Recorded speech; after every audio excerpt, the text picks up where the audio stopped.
Hello Mysuru movie ಇಂಡಸ್ಟ್ರಿಗೇನೆ ಒಂದು history ಅಂತ ಹೇಳ್ಬೋದು ಈ ಜಾಗನ. ಅದು ಯಾವುದು ಅಂತ ನಿಮಗೆ ತೋರಿಸ್ತೀನಿ ಬನ್ನಿ. ನನಗೆ ಈ ಜಾಗ ನೋಡಿದ್ರೆ ಒಂದೇ ಸಾಂಗ್ ನೆನಪಾಗೋದು.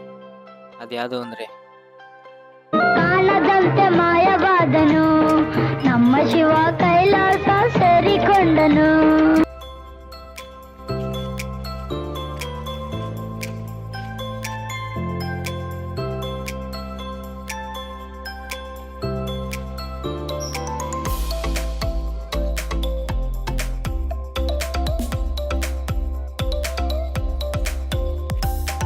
ಈ ಜಾಗ ಫೋಟೋಗ್ರಫಿಗೆ ಮಸ್ತಾಗಿದೆ ಅಂತಲೇ ಹೇಳ್ಬೋದು.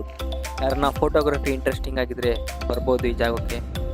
ಈ ಜಾಗದ ಲೊಕೇಶನ್ ಬಂದು ಮೈಸೂರು ಶ್ರೀರಂಗಪಟ್ಟಣ ಹೈವೇಯಿಂದ ರೈಟ್ ತೊಗೊಂಡ್ರೆ ಪ್ರವಾಸಿ ಮಂದಿರ ಅಂತ ಬೋರ್ಡ್ ಕಾಣಿಸುತ್ತೆ. ಅಲ್ಲಿ ಬಂದರೆ ಈ ಜಾಗನ ವಿಸಿಟ್ ಮಾಡ್ಬೋದು.